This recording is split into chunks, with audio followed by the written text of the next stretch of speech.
La troisième édition de l'exposition ou du Forum international de l'industrie tenu ici au Caire, au Centre international d'El Manara, au Centre international des expositions El Manara, a des activités qui se tiennent jusqu'au 27 novembre. Pour nous donner plus d'éclaircissements, nous avons le plaisir d'avoir en ligne Dr Moustapha Tammem, qui est expert en économie. Dr Moustapha Tammem, bonjour et bienvenue avec nous. Docteur Tammem, en fait, voici un forum qui regroupe des différents secteurs, 18 secteurs industriels, qui regroupent des entités industrielles importantes. À quoi doit-on s'attendre? Ça, c'est un point très important. Je vais vous dire que l'État, maintenant, a donné beaucoup d'importance aux deux pouvoirs, le pouvoir d'industrie et le pouvoir agriculture. Et malheureusement, au passé, on a négligé ces deux pouvoirs-là. Et peut-être maintenant, il y a un problème qu'on n'a pas beaucoup des ouvriers et des techniciens pour élever ces industries. Et le ministre de Transport et d'Industrie aussi à Kamel Loisir fait beaucoup d'efforts pour élever peut-être les industries qui sont, peut-être on a beaucoup des projets qui sont fermés parce qu'on n'a pas peut-être la main-d'œuvre ou les techniques pour élever ces projets-là. Malheureusement, au passé, on a négligé tout ça. Et maintenant, l'État donne beaucoup de pouvoir pour élever les industries dans beaucoup de domaines. Et peut-être, si vous avez lu au journal depuis 2-3 jours, l'État donne beaucoup de facilités pour les investisseurs qui vont entrer dans le domaine industriel.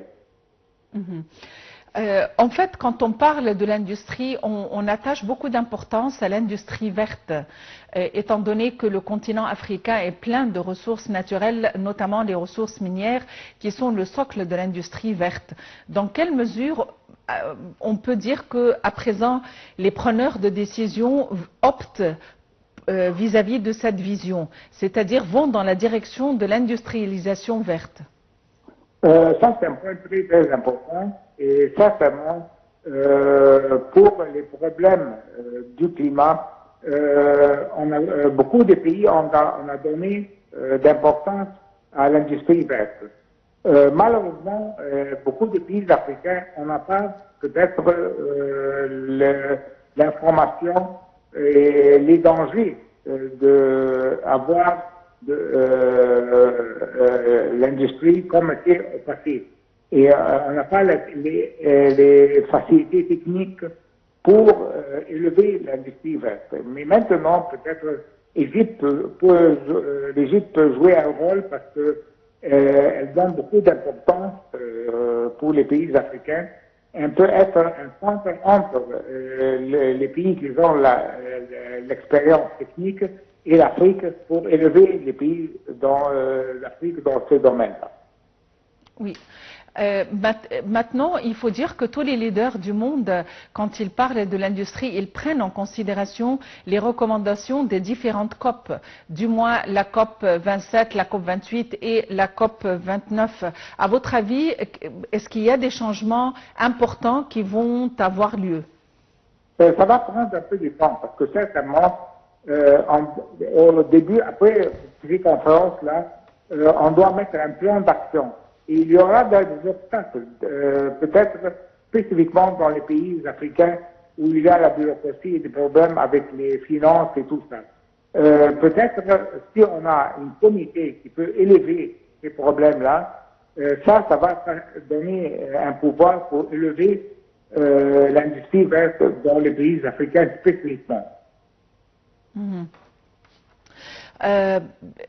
Évidemment, pour attirer les investisseurs et pour avoir un développement industriel, il faut aussi travailler sur les lois et les législations. Je sais qu'il y avait des amendements concernant certaines lois susceptibles de faciliter les procédures pour les industriels qui souhaiteraient investir en Égypte. Quels sont les progrès réalisés jusqu'à présent? Ça, c'est un point très, très important. Le président a donné ses instructions au ministre de la Justice parce que, comme vous savez maintenant, les disputes dans les cours prennent beaucoup de temps, peut-être de 5 à 10 ans. Et ça, certainement, c'est pas combien pour un investisseur qui va travailler, d'avoir des problèmes qui va prendre 10 ans pour avoir une solution dans les cours. Alors maintenant, l'Égypte peut-être donne beaucoup d'importance dans ce domaine-là. Et je vais vous dire, les pays africains, malheureusement, on a peut-être ce problème-là. Et peut-être l'Égypte pourra assister pour élever ce problème, parce que c'est un problème très, très important, parce que certainement, les investisseurs ne vont pas mettre leur argent dans un pays que la justice va prendre beaucoup du temps. À votre avis, quels sont les points forts de l'industrie égyptienne? On a certainement peut-être la technologie, on a peut-être les facilités maintenant que le gouvernement a données à les investisseurs dans le domaine industriel. Aussi, maintenant, l'État a donné beaucoup d'importance pour élever les techniciens, peut-être dans beaucoup de domaines, dans le domaine d'électricité, dans le domaine peut-être mécanique, pour élever les industries. On a beaucoup de programmes et on a beaucoup des écoles maintenant l'État encourage les citoyens égyptiens dans ce domaine-là. Et ça, certainement, ça va élever les industries. Nous avons des zones importantes, telles la zone industrielle au canal de Suez. Comment évaluez-vous la productivité de cette zone? Ça, c'est un projet très, très important. Et maintenant, on a beaucoup de succès dans ce domaine-là. Beaucoup de compagnies, peut-être du monde entier, sont venues pour mettre leur projet là. Parce que le gouvernement a fait quelque chose de très, très important. Cette zone est contrôlée n'est pas contrôlée avec la bureaucratie égyptienne et on peut prendre des décisions là-bas plus vite et certainement ça va donner un pouvoir de cette zone-là. Et nous avons des accords commerciaux et industriels avec le continent africain. Dans quelle mesure on peut s'attendre à un échange vaste, surtout qu'il y a une zone, d'abord un commerce intra-africain et on parle de zones franches inter-africaines. Dans quelle mesure ceci est susceptible d'être appliqué dans un futur proche?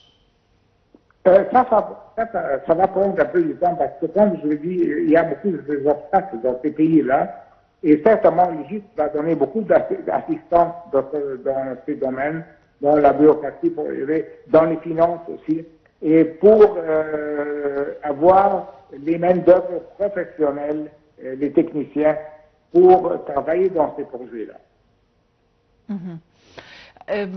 Comment peut-on évaluer le rendement, si vous voulez, des zones industrielles ici en Égypte et des ports, surtout à la lumière quand même des événements ou de la lourdeur de ce qui se passe en mer Rouge?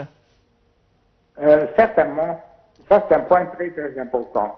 Ce qui arrive maintenant à la mer Rouge, c'est un problème.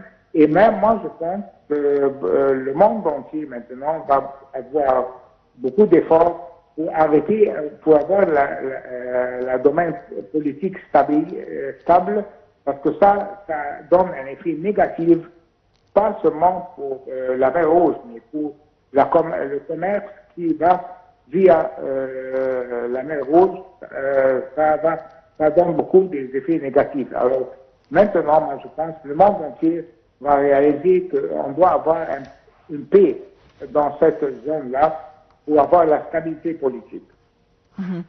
Docteur Moustapha Tamem, vous êtes expert en économie. Je vous remercie infiniment pour votre intervention. Encore une fois, l'Égypte accorde une grande importance à l'industrialisation et dans ce sens, le 3e forum international de l'industrie se trouve ou se tient actuellement en Égypte jusqu'au mercredi 27 novembre. Un salon ou un forum qui regroupe 18 secteurs industriels. Justement, c'est une occasion pour passer en revue les défis, tout d'abord, qui se posent à cette industrie ou à l'industrie d'une manière générale et pour discuter de l'avancement et du rendement de l'industrialisation en Égypte à la lumière de la complémentarité auquel on aspire, que ce soit sur l'échelle continentale ou internationale et à la lumière évidemment ou à partir du précepte de l'industrie verte. Merci de nous avoir suivis. Très bonne fin de journée à tous et à la prochaine.